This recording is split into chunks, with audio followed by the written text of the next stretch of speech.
poder falar todos os nomes, mas gostaria muito de agradecer profundamente esse espaço. Eu estou aqui porque eu trabalho, por que eu estou aqui? Trabalho há 20 anos nessa área de coleta de células-tronco e trabalho na área de criopreservação também, no Hospital das Clínicas da USP. E é uma casa muito importante para mim, tentar dividir com os senhores. Há um potencial conflito de interesse, eu cuido de uma empresa privada na área de qualidade, mas eu espero honrá-los e entrar nessa parte científica ligada à Universidade de São Paulo. Olha, esse primeiro slide da minha intenção é mostrar uma preocupação mundial nessa área de terapia celular. Aqui são simples slides, no sentido de mostrar um slogan da maior sociedade, da associação mais importante de bancos de sangue de cordão do mundo, sediado nos Estados Unidos. Ele foi fundado em 1948 e é, hoje, provavelmente a mantenedora mais importante em reconhecer qualidade nos bancos de cordão e em qualquer outro banco de sangue. O que eu quero e desejo mostrar que essa coisa de terapia celular não é uma maluquice, é que em 2004, o slogan dele, que era simplesmente reconhecido por essa imagem, por esse nome, ele mudou totalmente, uma modernização completa, e o editorial que chefiou essa mudança na Transfusion, que é a revista oficial da entidade, ela mostra uma preocupação muito grande com terapia celular. Isso foi uma mudança importante. A partir de então, os bancos de sangue dos Estados Unidos e outros bancos de sangue ligados a somente transfusão passaram a ter no seu escopo a preocupação de investir na área de terapia celular como um todo.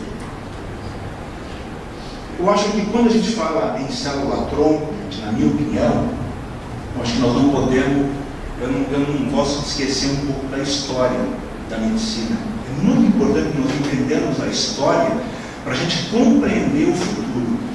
Esse aqui é o título, tirado, obviamente, de uma foto do título oficial de um artigo de 1957.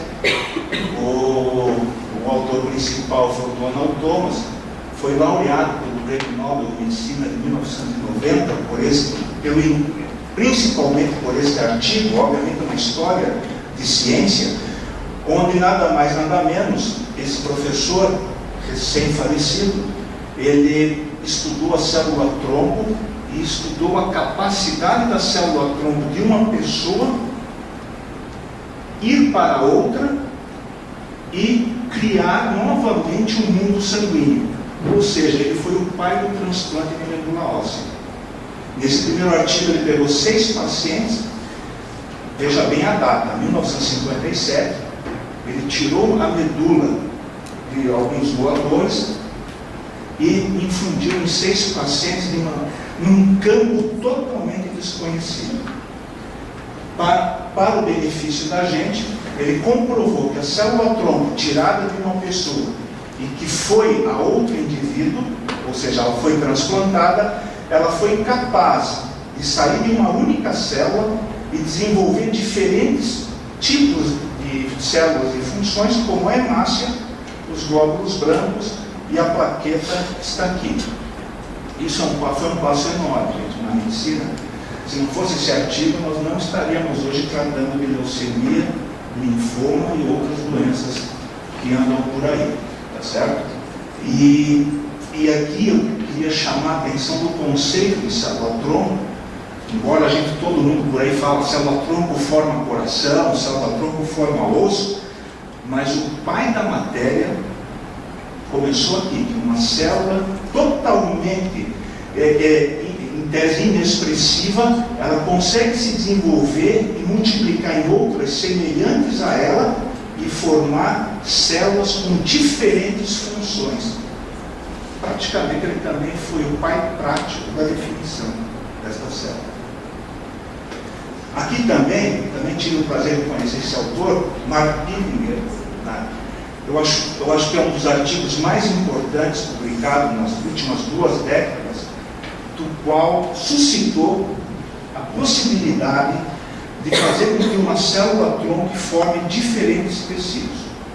E todo mundo fala por aí, e atualmente o pessoal fala tanto que parece que está beirando entre a mentira e a verdade. Será que isso é verdade mesmo?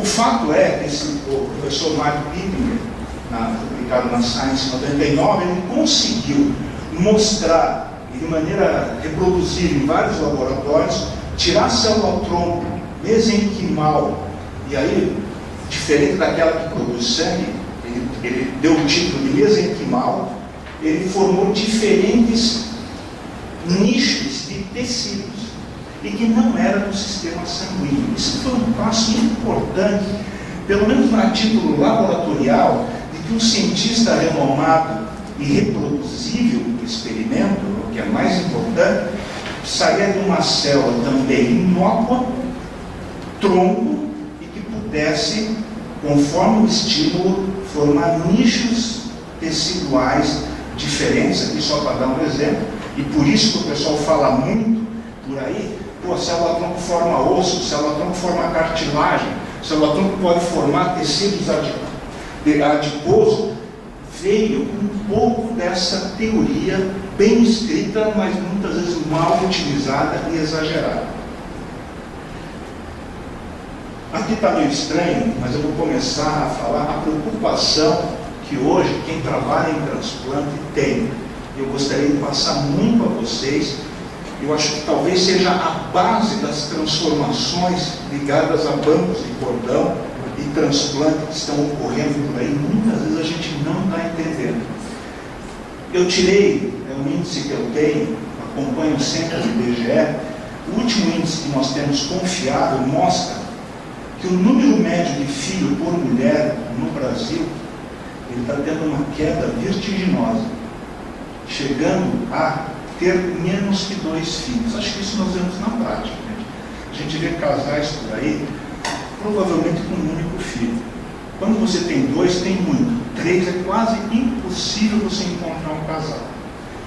Por que eu estou falando isso? E já indo para o próximo slide, reforçando ainda que o número de casal com filhos diminui, casal sem filhos há um leve aumento, mãe com filhos isoladamente aumenta, pai com filhos aumenta, mulher só aumenta, homem só aumenta. Ou seja, em resumo, há uma tendência familiar no Brasil, o que segue o padrão norte-americano, japonês, francês, de ter famílias com baixo número de pessoas e com baixo filho.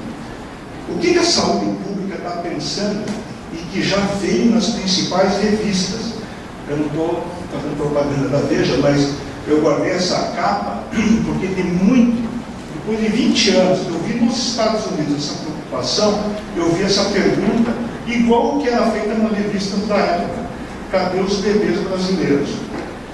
Isso aí para a saúde pública é um impacto muito grande. E por um simples motivo, uma simples razão. Qual é o doador mais provável de qualquer ser humano que está nessa sala? O irmão do mesmo pai e mesma mãe. A saúde pública, ela tem que se preocupar, e tem se preocupado com isso nos Estados Unidos muito mais, o que nós vamos fazer, uma vez que a ciência do transplante desenvolveu a um ponto em que o nível de segurança é ótimo, como é que nós vamos fazer para encontrar alguém compatível entre um ser humano e outro? Eis a questão. Esse é um problema que está batendo de frente no Brasil. Eu sei que vocês talvez não estejam muito por dentro, eu vivo esse problema no dia a dia. De cada 10 pessoas que procuram o Hospital das Clínicas para fazer algum tratamento hematológico numa situação de indicação de transplante, basicamente menos de 30% vão ter alguém compatível com segurança, certo? Bom, pensando nisso, gente, eu trouxe, antes de mostrar alguns trabalhos que eu participei, eu estou trazendo, até para reforçar uma coisa muito importante, eu tentei tirar os temas nesses últimos anos, os slides que eu tenho feito, eu tenho trazido de revistas de primeira linha científica, certo? Porque eu acredito que em algumas revistas, quando vai e é aceito em termos de publicação, há um grau de segurança maior. Eu não vou dizer que não há erros estatísticos, que existem também, mas há uma segurança para que vocês compreendam e aceitem mais esses dados. Aqui é um exemplo. Aqui foi publicado recente, dia 24 de julho, eu inseri recente nessa aula, que eu preparo já há mais de 10 anos, numa revista extremamente importante na área médica, New England, e ele traz uma experiência que para nós é um banho de água fria quem trabalha na área de literatura. O texto é a chance de você, em resumo, é a chance, esse gráfico resume um pouquinho esse artigo, é a chance de alguém nos Estados Unidos encontrar alguém compatível. Basicamente essa pergunta. Dá uma olhada, entendam que esse acervo norte-americano, eles possuem, pasmem, eu fico perplexo com a capacidade que os americanos têm de investir. Eles têm 12 milhões de voluntários e mais de 200 mil cordões estocados. Tá? É um colosso de banco que eles têm. E mesmo assim, gente, aqui está em diferentes raças analisadas pela Associação Americana de Doadores Voluntários, o maior do mundo atualmente, e por muito tempo será. Inclusive, eles fazem previsões, que eles começaram mais ou menos em 1987, a coletar voluntários de sangue de cordão umbilical. Eles fazem previsões de que a cada ano vai aumentar o acervo em 1 milhão de voluntários. Coisa que o nosso país leva 10 anos para fazer, eles fazem em 1 ano. A cada ano, entre 2014 e 2017, vão aumentar 3 milhões de voluntários. E aqui qual é a chance de um branco europeu encontrar alguém compatível nos Estados Unidos? Em torno de 70%. O que é interessante, gente, que conforme você vai analisando diferentes etnias e raças nos Estados Unidos, esse índice vai diminuindo drasticamente.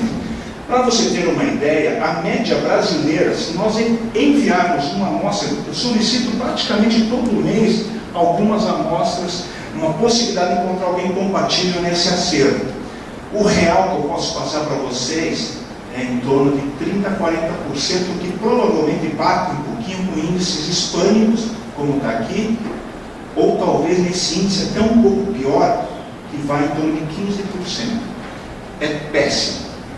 Muita gente fala por aí que é fácil. Não é. Esse é um dado da maior agência de busca de doadores voluntários do mundo, publicado na melhor revista médica em termos de ciência, na minha opinião. Aqui, mostrando mais a dificuldade ainda, eu pus em números, mostrando, por exemplo, vou dar só um exemplo prático. Eu vivo aqui no Brasil, sou japonês. O japonês, medula, o ideal, a chance de eu encontrar nos Estados Unidos, no maior acervo, é 37%. Cordão, que é o ideal, que tem uma certa compatibilidade, o japonês, 4%. Quando você tem menos de 20 anos, ou seja, você é mais leve, o cordão serve um pouco mais, porque tem menos células, 16%. Isso num acervo de 200 mil cordões. Tá? O acervo brasileiro deve estar em torno de 15 mil. Então, gente, eu gostaria de passar uma ideia franca, que não é impossível você garantir que uma pessoa 100% de chance de encontrar alguém compatível. Se vocês entenderam isso, é o que eu mais gosto de passar. Não é fácil. E um detalhe, aqui é um aprendizado étnico, porque não adianta você fazer uma coleta voltada só para uma etnia e esquecer das outras. Porque você começa a provocar diferenças de chances, porque cada raça, cada mistura básica, você tem uma chance melhor na sua mesma raça. Quando você dispõe de bancos muito amplos, países com uma miscigenação como a nossa, há uma necessidade de buscar doadores variados. Não adianta só pegar de uma seita, de uma cor, de um credo. Você precisa variar. Tá? Esse também é uma coisa que me deixa muito triste e reforça a necessidade de que cada pessoa que se envolva com uma potencial coleta de sangue de cordão umbilical, ou uma doação, ou estimular um doador, entender que mesmo no maior centro do mundo, onde provavelmente ele tem carro próprio, mora melhor que a gente, vocês acreditam que, em média, se mesmo que você encontre um doador compatível de 70% de chance, ou seja, acharam 3, você acredita que somente 50% dos brancos acabam sendo doador realmente? Você acredita que um asiático, por exemplo, daqueles 10 que encontrou, se você telefonar para 10 e fazer os outros testes, somente 30% acaba realmente sendo doador? Então, é pior ainda do que simplesmente avaliar a chance. Conforme você vai analisando as questões de novas tipagens, confirmações de novos exames ou disponibilidade, isso desaba para 30% daquela chance que nós vimos no slide anterior. O professor Luiz Fernando Pousa, um colega meu, e eu trouxe um dado dele, ele é uma defesa de tese em 2011, ele é diretor-geral do Instituto Nacional do Câncer, aqui do Rio de Janeiro. Eu estou usando um dado dele e você vê que o número de doadores cadastrados no Brasil até 2010, essa diferença para frente eu não tenho como afirmar, é de 1.972.000 como um todo. Tá certo? Cordão, até 2010, era de 6.000 unidades estocadas no Brasil. O que ele põe na sua conclusão, esse professor, que no Brasil é muito conhecido, e hoje ele dirige o Ministério da Saúde na área de cordão umbilical. A probabilidade de se encontrar um doador compatível, 6 em 6, ou seja, baixa, é de 70%. Mas, se você for exigente em termos de transplante, ou seja, se você quer realmente que o seu paciente sobreviva, com índice de efeito colateral baixo, ele precisa ter um nível de compatibilidade melhor, a chance de encontrar no Brasil é de 30% também, na melhor das hipóteses. Então veja, gente, eu não quero, como médico, eu sei que 30% aqui, 30% nos Estados Unidos é bom índice, mas dentro do lado do paciente não é tão bom assim. Normalmente os caras desabam na frente. Se você quer ver um paciente desabar na frente da gente, é só falar que ele tem leucemia e vai precisar de um transplante. E aí ele responde, a primeira pergunta que eu faço, você tem irmãos? Não. Aí já vem essa preocupação. A chance desse cara encontrar um doador compatível. Bom, aqui também é um texto muito bonito, muito clássico, que é a história do transplante, escrito por um dos principais professores na área, publicado no New England em 2007, usado até hoje em aula para quem faz transplante de medula. Aqui mostra que o professor, aquele que foi laureado com o prêmio Nobel, começou a estudar, fez os primeiros testes, mais ou menos aqui, na década de 50. Obviamente, começou a ser estudado o HLA, que é o sistema de compatibilidade, em 1965. Começou a fazer em diferentes doenças com sucesso, começou a ser controlado os efeitos colaterais do transplante, e aí começou a crescer o número de transplantes no mundo, como está aqui. Uma coisa que eu queria tirar uma ideia, muita gente vai, professores até da área de hematologia, que eu conheço, vão na mídia e às vezes falam, não se pode usar a própria célula-tronco, porque a célula-tronco tem mensagem genética, e se você vai fazer um transplante com a própria célula-tronco dele, a doença volta. Olha, eu vou falar uma coisa, isso é uma verdade ou uma inverdade. Eu não sei, eu não vou criticar a fundo, mas eu vou dizer para vocês o índice publicado em todos os setores do mundo de transplante. O mundo hoje faz 50 mil transplantes. 30 mil são autólogos, ou seja, usam a própria célula-tronco. Por que fazem isso? Porque os professores são loucos e vão fazer voltar a própria doença? Não. Primeiro, ele não tem doador compatível, na grande maioria das vezes. 2, a gente tenta fazer um mini transplante para poder dar uma sobrevida com qualidade melhor num transplante seguro, que é usar a própria célula-tronco. E acredite se quiser, alguns curam mesmo sendo usando a própria célula-tronco. Então, cuidado um pouco. A medicina, para mim, é um perigo quando você fala coisas muito fechadas, tipo, nunca acontece, jamais isso vai acontecer, ou sempre acontece, confia em mim. Quando um professor falar isso, você vai no livro que provavelmente há variáveis, mesmo sendo um grande professor. Então, o mundo faz transplante autólogo, sim, e é a grande maioria, e fazem 50 mil por ano. Aqui eu queria pontuar somente o cordão umbilical. Aqui começa o cordão, em 1988, está aqui, ó. Por quê? O professor Raul Loxmaier, que eu encontro todo ano, é um professor hoje, ele deve se aposentar a qualquer momento, mas extremamente lúcido. Inclusive ele foi citado quando o Donald Thomas foi receber o Prêmio Nobel de Medicina, falou o nome dele em plenária. Esse cara, numa festa, diz ele mesmo, foi numa churrascada lá da faculdade, na Indiana University, ele comentou sobre a possibilidade de usar o sangue de cordão. Por quê? Porque eles já estavam vivendo um problema que era, nós precisamos fazer um número de transplante cada vez maior, sem ter fonte de doação. Ou seja, era muito difícil encontrar alguém compatível. Aí eles começaram a pensar no sangue de cordão umbilical. Você tem uma ideia, em 1988, ele fez o primeiro transplante de sangue de cordão umbilical. Hoje, desses 50 mil transplantes que ocorrem no mundo, pelo menos 2 mil transplantes são de cordão umbilical. Ainda é pouco frente ao número total, mas é um número bastante expressivo, tá certo?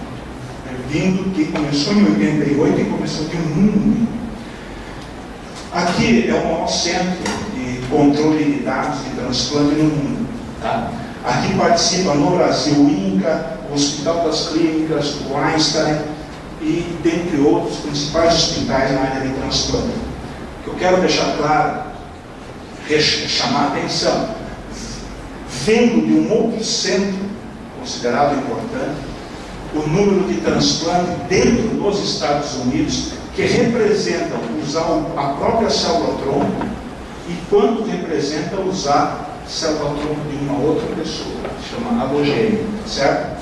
Notem que, mesmo na leucemia, onde diz que usar a célula-tronco de uma pessoa conhecida, de uma outra pessoa, é melhor, e eu concordo, não é uma unanimidade, porque uma pequena faixa usou a própria célula-tronco naquelas situações que eu digo para vocês, onde você não tem saída, não tem doador compatível. Você espera o paciente morrer, ou você propõe algo que possa prolongar. Ou doenças que é muito melhor fazer o transplante autólogo com a própria célula-tronco do que de outro, que é o caso do mieloma múltiplo. Hoje você fazer transplante de outra, usando célula-tronco de outra pessoa no mieloma múltiplo, hoje é considerado até errado, é melhor fazer na própria, tá certo? E diferentes doenças aqui mostrando que sim, o transplante autólogo existe para diferentes doenças e algumas não, como está aqui. Esse também é desse centro, né? Ele não é a Universidade Americana de Sheffield esse centro, mas se não me engano, é a Minnesota que coordena, que é um grande centro de transplante. E aqui reforça, mais uma vez, eu vou tentar mostrar que, independente do doador, o melhor doador que a gente tem é da família. Quando não se tem da família, sim, você pode procurar alguém desconhecido. Isso está provado nos melhores índices. Esse consenso, até 2010, publicado em praticamente todas as revistas da minha área, mostra que abaixo de 50 anos e acima de 50 anos, Aqui, ó, apontei, o leito é muito próximo da passagem. Laranja e verde. Você nota que você usar um doador irmão tem melhor sobrevida do que usar um desconhecido, mesmo sendo compatível. Tanto menos de 50 quanto mais de 50 anos. Sempre é melhor. Outra coisa que falam para a gente, assim, mais um índice que eu gostaria de passar. Me falaram que sangue de cordão umbilical pode ser usado incompatível. Até pode, gente. Só que, lembrem, a cada diferença de proteína incompatível, a sobrevida diminui 8% em 5 anos. Então, tudo tem um custo operacional de efeito colateral. Esse aqui também é um texto clássico na área, no sentido de mostrar uma vertente considerada poderosa na área. Uma é indicada ao prêmio Nobel, não ganhou, mas é porque realmente ele concorreu com outro gênio. Mas enfim, o Alan Fisher e a Marina Cavazana-Calvo fizeram algo publicado nesse jornal e colocado em editorial, dizendo que foi considerado a primeira experiência que deu certo, obviamente, onde a pessoa pegou a própria célula ao tronco da pessoa com defeito genético reconhecido, como está aqui. Foram um total 11 crianças. Eles sabiam que essas crianças tinham um defeito genético ligado a uma imunodeficiência severa ligada ao cromossomo X. Eles coletaram a célula tronco após o nascimento, fizeram um vetor viral para corrigir esse defeito e devolveram para as 11 crianças. Por incrível que pareça, se você for ler a medicina tradicional, vai dizer assim: meu Deus, que loucura, essa doença vai voltar. Vocês acreditam que essas crianças, depois de 5 anos de avaliação, uma publicação de 2009 do New England, mostrando que as 5 crianças estão imunologicamente e com fabricação sanguínea dentro da normalidade.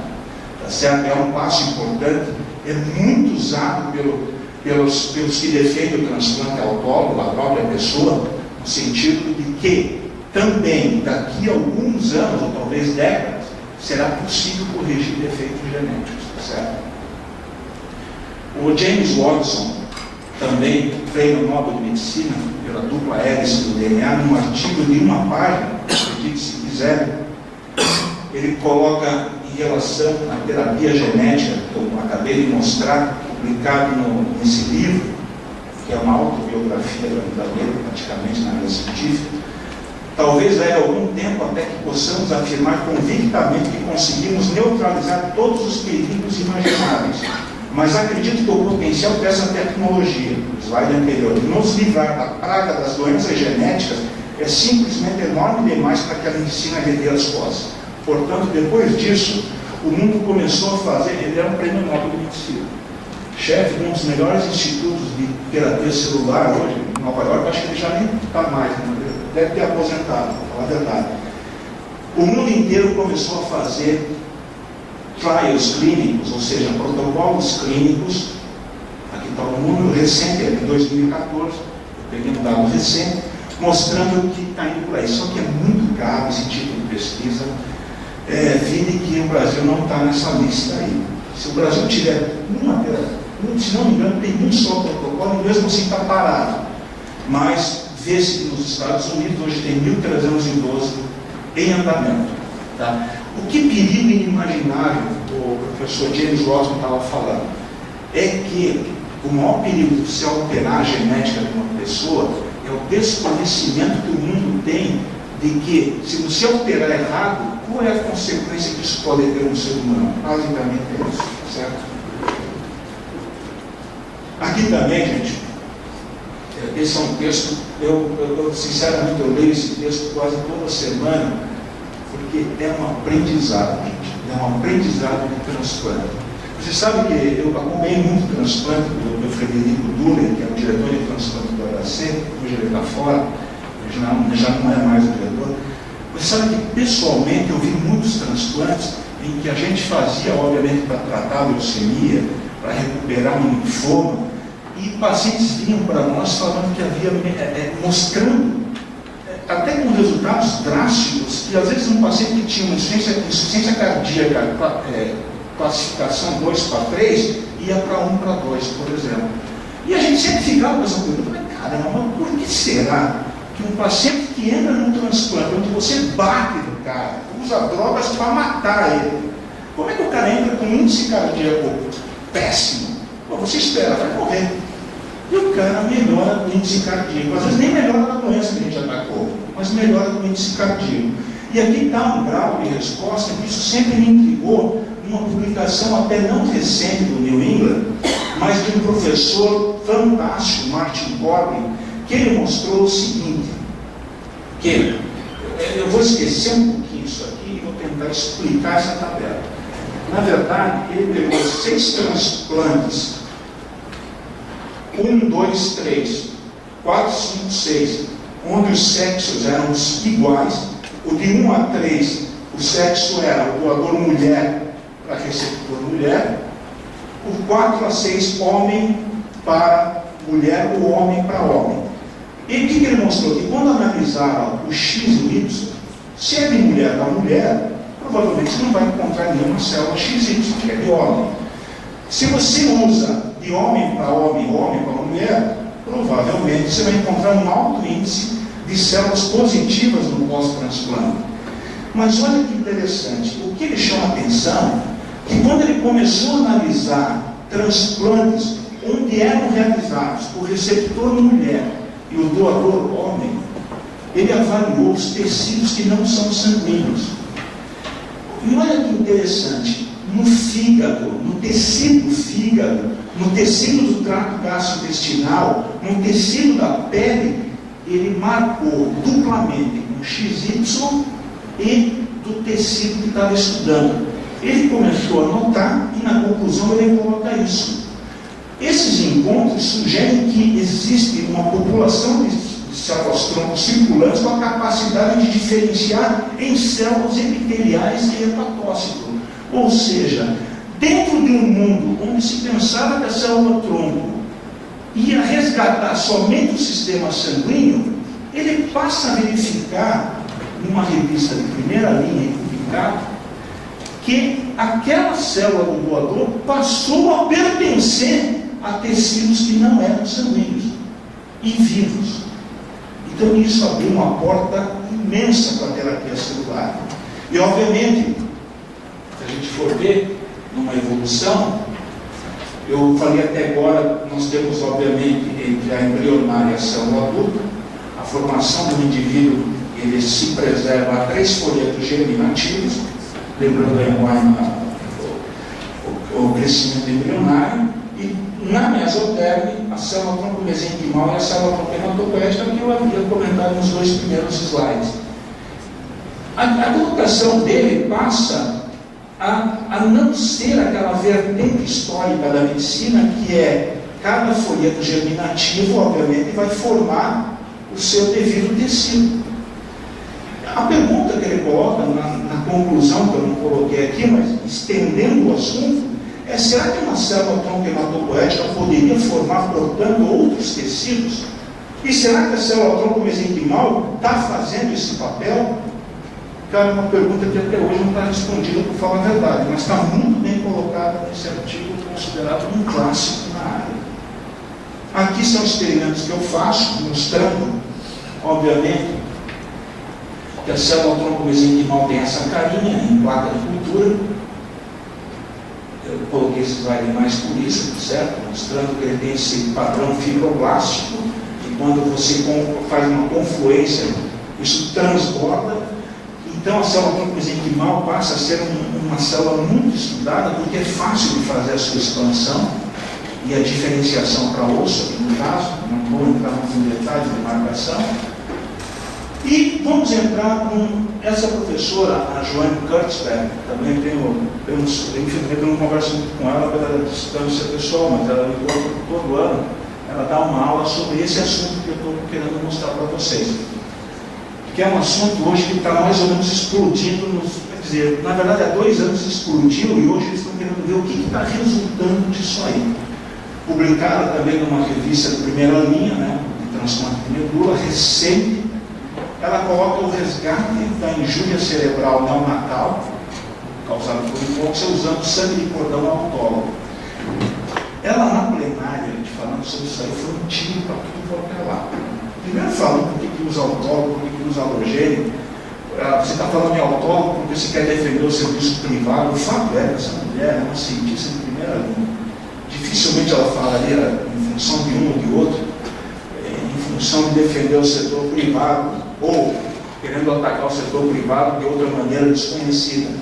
Mas ela coloca algumas vantagens nos textos de usar célula-tronco do cordão recém-coletado do próprio bebê em caso de injúria e por hipóxia.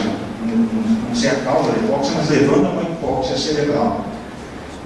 Primeira coisa que eu acho que é fácil de obter, o autólogo e a halogênio são disponíveis, mas ela fala que o autólogo mais disponível que o próprio sangue do cordão é impossível, embora o halogênio também seja rico em células primitivas, telômero longo, fácil de induzir, altamente proliferativa, ou seja, tem uma alta eficiência de transdução genética, por isso daquela alteração genética que a gente defende tanto, por aqueles dois professores. Pode ser criopreservado por mais de 3 anos. Isso está dentro do texto, eu reporto a vocês pelo fato de que ela é uma grande cientista e usou numa coisa. Quantas crianças eles já puseram nesse protocolo? Se não me falha a memória, até 2 anos atrás era 180.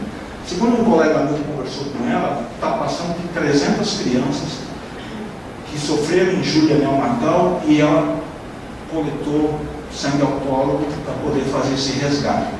Existem várias maneiras de fazer, pelo menos 2 modalidades diferentes. Os resultados, segundo ela, são promissores, mas ela, infelizmente, mesmo nesse artigo, ela não colocou o resultado ainda oficial. Ela disse que vai esperar 5 anos para colocar, certo?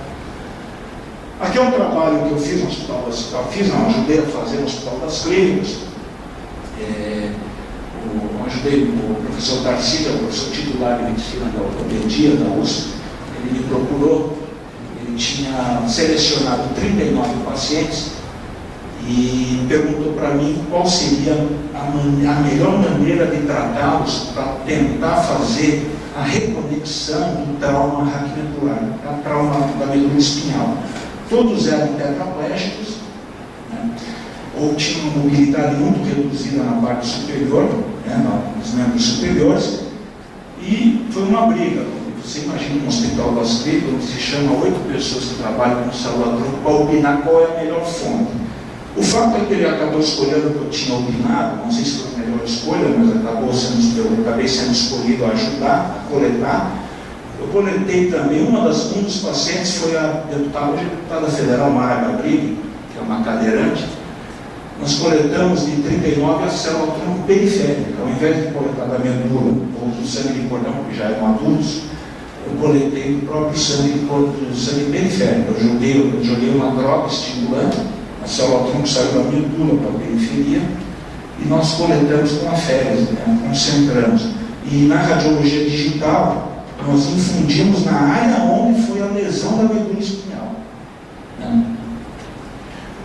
E vocês sabem que isso aí foi um desafio, porque até então, embora tenha lido o artigo, eu tinha desconfiança desse negócio de célula-tronco, na verdade ou não. Ou será que isso realmente ajuda? Será que é um papo furado? Está todo mundo falando que vai funcionar e não funciona para nada? O fato é, gente, que isso aqui é o resultado de potencial evocado. Eu peguei só um paciente, para não ficar estendendo muito, mas os 39 pacientes foram muito semelhantes. Olha só a evolução do potencial evocado, que mais ou menos é você tentar passar um estímulo elétrico da parte de cima para baixo, vice-versa, e ver se passa o estímulo elétrico. Você vê que quando nós fizemos, esses pacientes não passavam nenhum impulso elétrico na medula espinhal, eles eram tetraplégicos. Depois que nós infundimos, começou a haver alterações claras, e eram pacientes tetraplégicos há mais de 2 anos, não poderia melhorar por si só. Esse resultado foi muito interessante em termos laboratoriais, mas foi um pouquinho fluxo em termos clínicos, porque eram pacientes muito crônicos, e você sabe que um deles, e esse foi parar no Fantástico, e aí criou uma celeuma, todo mundo procurou a gente, que ele começou a andar com apoio. Então isso criou uma expectativa muito exagerada na época. entendeu? Mas isso é só para mostrar que talvez haja alguma coisa envolvendo o céu-tronco. Eu não estou querendo que vocês saiam daqui, não. O céu-tronco serve para tudo. Mas deve ter alguma coisa que a gente precisa explicar melhor nessa área. Isso aqui também, o professor Cavanho, que é professor titular também no Hospital das Clínicas, procurou para fazer a recuperação de lesões ósseas não recuperáveis usando célula-tronco e plaquetas. É assim, eu vou dizer uma coisa sem querer, estou dando o título. E por que eu trago isso? Porque para mim é importante passar dados que são publicados. Mais uma vez eu falo, uma coisa é você levantar a mão, eu acho que usar isso e aquilo melhora. Publicou? Não. Então, meu filho, então é melhor você só ficar na sua e não adianta nada. Se realmente publicou, isso é uma minha humilde opinião. Se você publicou, você tem uma melhor chance de defender aquilo em termos estatísticos, inclusive.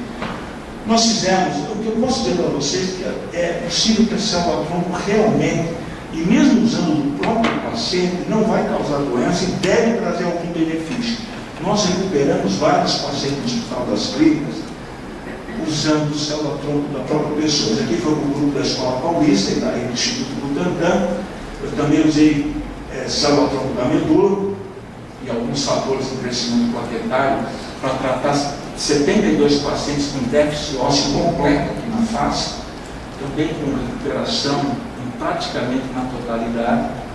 Quem quiser os artigos para ler, eu passo posteriormente a vocês, não entrando em detalhes, também ao longo do tempo. E, esse aqui não participei, mas é um artigo um pouquinho recente também, foi em 2013, mas eu soube da existência dele o mês passado. Eu estava numa aula na Associação Americana e o palestrante falou desse trabalho muito interessante, usando células mesenquimais do cordão umbilical. Não sei se vocês já tiveram isso, tecido do cordão. Cara, isso aí está explodindo também, primeiro no Canadá, depois nos Estados Unidos. Muita gente chega para mim e pergunta, nós fazemos também na criogênica esse tipo de coisa, porque a minha área tem muita expansão de célula-tronco mesenquimal para fazer esses trabalhos. E aqui mostra o resultado positivo em diabetes mellitus, usando a célula-tronco do tecido do cordão, não é do sangue. É aquilo que, aquela geleia, né, que a gente vê, aquilo lá você processa e você tira a célula-tronco mesenquimal. É muito curta a experiência, é 1 ano, mas o fato é que esses pacientes têm resultados de desmame ou diminuição do uso de insulina e repercussão, pelo menos favoráveis. Eu acho que precisa de mais dados, né? A ciência não é só um artigo, né? É a reprodução desse resultado em vários centros diferentes. São 29 pacientes, não é pouco, mas foi muito bem defendido por uma autoridade da Associação Americana, o que me deixou, e por isso eu estou mostrando. Eu soube dessa aula no mês passado e eu acabei assistindo. Então, basicamente,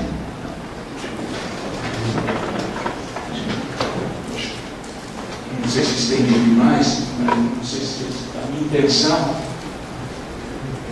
como diretor técnico de uma empresa que é privada, eu tenho uma preocupação muito grande de tentar passar algo que é científico, no sentido de não mostrar para vocês, olha, o certo é fazer isso, o certo é fazer aquilo. O fato é que todos deveriam doar cordão. Nos Estados Unidos, tem um artigo muito bonito de alguns cientistas questionando por que o pai coleta privado. Na verdade, para mim, são duas preocupações básicas, principalmente no mercado americano. O mercado americano é um pouco diferente do nosso e tem muito mais dinheiro. O pai americano, que eu conversei, eles falam assim, primeira coisa, eu não sei o que vai acontecer amanhã. Essa é a primeira. E a segunda, você não vai ter terapia celular, será que é verdade mesmo? É mais ou menos essa pergunta que eles fazem, obviamente em inglês. Basicamente isso. Há um profundo desconhecimento da ciência, vindo de médicos de autoridade, pública ou privada, naquela menção que eu digo para vocês, quando dizem isso não serve para nada, porque é um perigo, ou então aquele que fala que isso serve para tudo. Provavelmente a medicina vai na linha do meio. Né? Provavelmente Isso vai servir para algumas coisas e aquilo outro vai servir para outras coisas. E, por favor, toda vez que pegar a opinião de um cientista de alguma coisa, vê se ele publicou nessa área. Esse é um outro perigo que nós temos regionalmente, em termos de Brasil. Tem muita opinião no jornal e pouco artigo publicado em revista indexada daquele opinador, vamos dizer assim. Basicamente é isso que eu peço, tomar cuidado. E como eu estou aqui, eu preciso receber salário da criogênese. Se vocês quiserem confiar na criogênese como coleta, eu gostaria de convidá-los a conhecer, uma vez que é membro institucional da Associação Americana. São poucos bancos no Brasil que são membros institucionais da ABB. Eu vou listar para vocês, para não defender nenhum nem outro. Então, Einstein, que é banco público atualmente, é de primeira linha. Acorde de Vida, que é um banco privado que coleta muito aqui. Eu fico até triste, porque eu sou de Santos, eu não consigo coletar mais do que a Acorde de Vida, e o pessoal da Acorde de Vida é do Rio. Eu falei, caramba, eu sou de Santos e o pessoal coleta a Acorde de Vida. Fico até meio chateado. Mas é o mercado, né? A Criogênese é membro institucional, e no Rio de Janeiro a Crioprax, que é um banco lá do Rio de Janeiro, receberam, e provavelmente o INCA. O INCA eu não tenho certeza. Tá bom? É isso, muito obrigado a todos. Eu estou aqui para ajudar vocês. Eu não coleto todo dia cordão, mas eu com o professor Sugai, na época de começar banco de cordão no HC, eu ia lá no centro obstétrico, assim, professor Sugai, que empresta as coisas, eu coletava muito, né, para testar, né? Então eu puder ajudar, estou aqui para ajudar, tá, gente? Obrigado, gente.